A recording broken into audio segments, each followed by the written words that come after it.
баштадыкпы? Берчи суу ичип алайын. İçmiş olup koyun. Коомчулукта Акани татыккан Алымкадыр Бейшеналиев боюнча эки тараптуу пикирлер болуп жатат. Бири аны туура реформатор десе, аны бири жөн гана сүйлөп кое берет дешүүдө.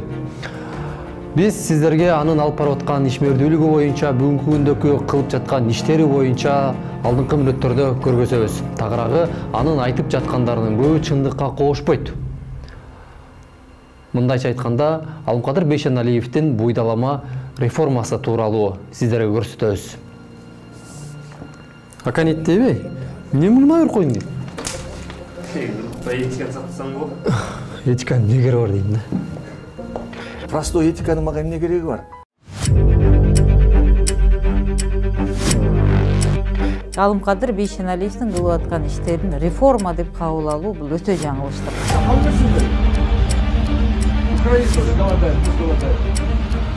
Алымкадыр Бейшеналиев окшогон жапайы феномендердин катары азаят. Кызматтык адам сөзсүз түрдө этиканы сакташ керек да. Бирдей мамиле бардыгы. 60-тан 200-гө жакын кыла баштады жумуштан алып. Туберкулез боюнча аябай деңгээли өтөлдү экен. Ол лапух. То есть Раскашимович лапух? Да, он не достойный. Кызыкчылыктардын кагылышуу мыйзамы бар. Бул ошого каршы келет деген ойдомун. Прокуратурадан бир эмес 2 жолу жолдомо келди. Представление. Жакын арада биз чечим кабыл алабыз.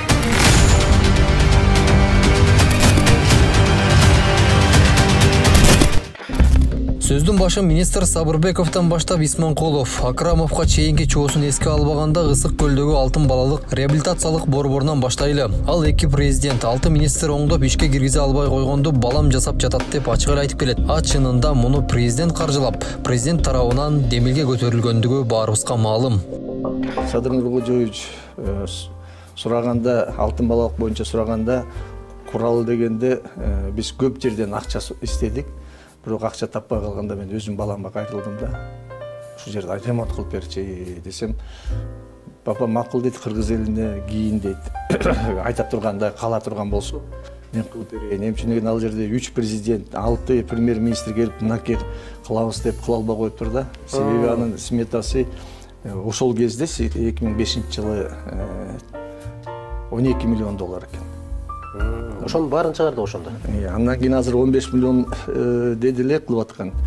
Биз бир строительный компанияга берсек 25 миллион бергиле мен кылып берем деди да. Аны аласы кылып атат. Дал ушул жерден тактап койчу жагдай бар. Президент калп айттыбы же министрби деген суроо сөзсүз туулбай койбойт. Эмнеге десеңиз 2021-жылдын март айында Садыр Жапаров саламаттык сактоо министри Алымкадыр Бейшеналиев менен Алтын балалык борборунда болуп, мекеменин курулушун бүтүрүү тапшырмасын берген. Учурда имараттын бир бөлүгүн Араб өлкөлөрүнүн фонду, бир бөлүгүн Комтер Gold Company курууда. Мындан сырткары демөөрчүлөрдөн жана кайдыгер эмес жарандардан да бардык каалоочулардан каражат топтолуп жатат деген маалымат тараган.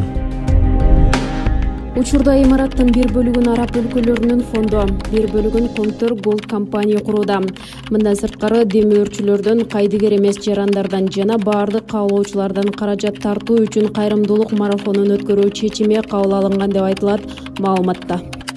Министр ак халатчандарга үй куруу ишин баштадык деп сүйүндүрдү. Ырас, ал жаңылыктагы жакшы. Анткени менен медицина кызматкерлерине салынчу үй чуу дегенде эле Каргашага кабылгандыгын уга чейин дагы коомчулук айтып келет. Анткени жакында эле бул имараттын башынан жаш жигит боюн таштаган. Бул жагы бул дейли. Ал эми документ жагына келсек, Кыргыз Республикасынын министрлер кабинетине караштуу архитектура, курулуш жана турак жай коммуналдык чарба мамлекеттик агенттигине материалдар өткөрүлүп, курулушка болгон чалгындоо, техникалык жана текшерүү жана башка иштер жүрүүсү керек эле.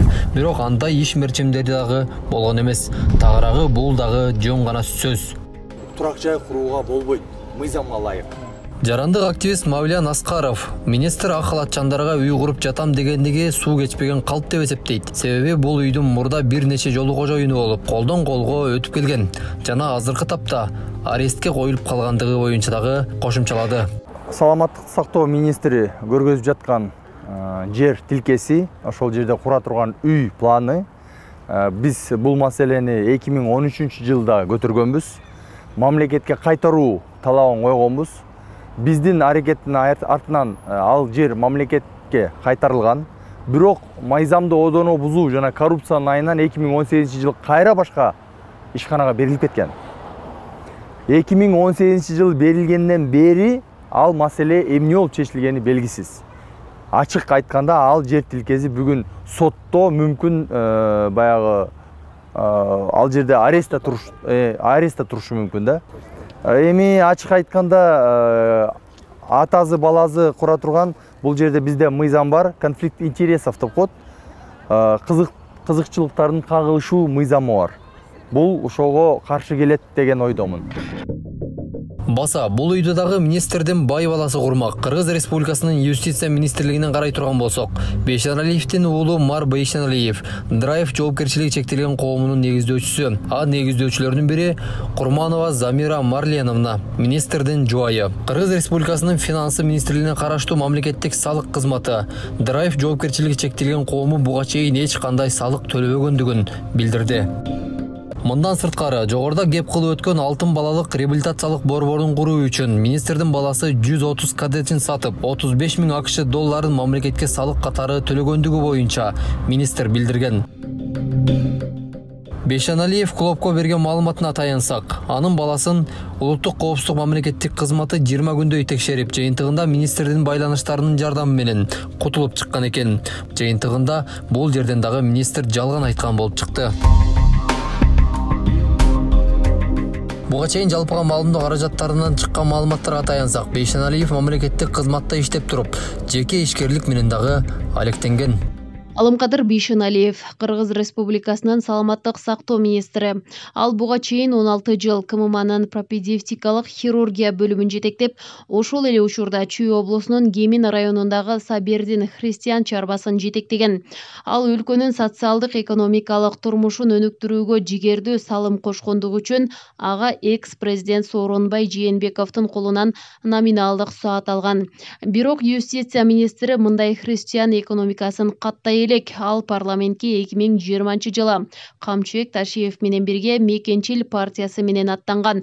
Бирок октябрь окуясынан кийин Садыр Жапаровдун буйругунун негизинде саламаттык сактоо министринин төрагалыгына ээ болгон.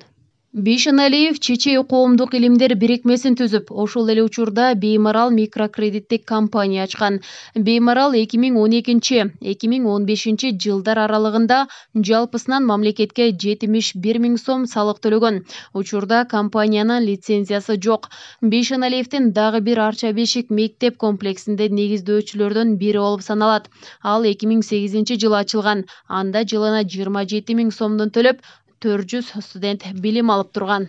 Мен негиздөөчүнүн бири болдум. Бирок 2015 жылы компанияны жапканбыз. Ошондон бери ал иштебей жатат. Ал эми Чечей бейөкмөт уюмуна келсек, бул коомдук бирикме. Ал жакта эч кандай каражат жок. Мен ал жерде төрага болчумун. Министр болуп келери менен ал жактан кеттим. Бул боюнча адвокаттарым иш алып барып жатат. Арча Бешик мектеби аз камсыз болгон үй бүлөлөрдүн балдары үчүн кайрымдуулук мектеби катары түзүлгөн. Ал эми ал жактагы окуу жылына 27 000 сом эмес, андан азыраак төлөнөт. Негизги чыгымдарды негиздөөчүлөр биригип көтөрүшөт. Мен ал жактан кеттим. Документтер боюнча да Адилет министрлиги эмнеге өзгөртпөгөнүн билбедим дейт. Саламаттыкты сактоо министрлигинин башчысынын жубайы Замира Кулматова. Бейшеналиевдин айтымында ал композитор жана музыкалык мектепте мугалим. Ошондой эле Осо Париж Ко компаниясынын негиздөөчүсүнүн бири. Бул компания Ысык көлдө коттеджди сатуу жана ижарага алуу менен алектенет. Жалпы аянты 15 гектарды түзөт. Менин уулум 15-20 жылдан бери Ысык көлдө жашайт. Коттедж салып кайра сатат. Көрсө апасын негиздөөчү кылып койгон экен. Бул тууралуу билбейм. Кече уруштум, ал жактан пайда жок. Сатышат, курушат, сатышат, курушат. Жумушчуларга айлык төлөгөнгө да акчасы жетпейт, ошентсе да алар көп. Анын ичинде күзөтчүлөр, дворниктер бар. Бейшеналиевдин уулу жөнүндө. Мар Бейшеналиев Осо Драйв компаниясын башкарат. Анткени ошол компания менен Алымкадыр Бейшеналиевдин дареги бир. Ишкананын негиздөөчүсү Кулматова Замира Марленовна. Бул юстиция министрлигинин жана компаниянын Кулматова Замира Марленовнанын апасын каттаган изи болушу мүмкүн. Дагы бир кыз бар, Салтанат Рыскулова. Ал Беймарал микрокредиттик компаниясынын директорунун орун басары. 2020-жылдагы парламенттик шайлоодо Мекенчил партиясынын ишенимдүү өкүлү болгон. Алымкадыр Бейшеналиев саламаттык сактоо жана социалдык коргоо министри болуп туруп, мамлекеттик жарандык кызмат жана муниципалдык кызмат жөнүндө мыйзамда тыюу салынган ишкердик ишин улантууда деген божомолдор бар. Министр бирде туруп баймын, балам акчалуу дейт. Бирде туруп эч нерсем жок дейт. Үйүндө конок дагы тоспойт. Анткени ал чакан 2 бөлмөлүү үйдө гана жашайт. Бир эле диваны бар. Үйдө конокто тоспойт. Мен үчүн дегенде 2 кичинекей комнатабыз бар, анан кухнябыз бар. Андан кийин эски диваныбыз бар. Министр болгондон кийин 3-4 күндөн кийин отурсам, замминистр келип калыптыр, кичине сүйлөшөлүк тиги бу депчи. Аялымдан уялып. Ошол эле учурда Ысык көлдөгү Алтын балалык реабилитациялык борборун салып, ал тургай ак халатчандарга 12 кабаттан турган үйдү курам деп дагы билсинди. Мынакей биринчи болуп биз Советский Донецкийдеги жерди түрктөрдөн мен барып өзүм сүйлөшүп атып алып келдим. Алар жумшалган каражаттарын биз сүйлөштүк, кандай кылып төлөп беребиз. Экинчиден ал жерде өзүнүн баягы алар проект боюнча биз проектин дагы алдык, сатып алдык. Ушул проект боюнча 12 этаждан 15 этажга чейин курулат экен. Бир үйдө 144 квартира болот экен. Азыр болсо мынакей бир үйдө уже баштадык. Сентябрга, октябрга уже куруп бүтөбүз. Бирде туруп байлык жөнүндө айтса, бирде туруп жокчулуктан кеп кылган Бейшеналиевдин кайсыл сөзүнө ишеneringди дагы билбейсиң.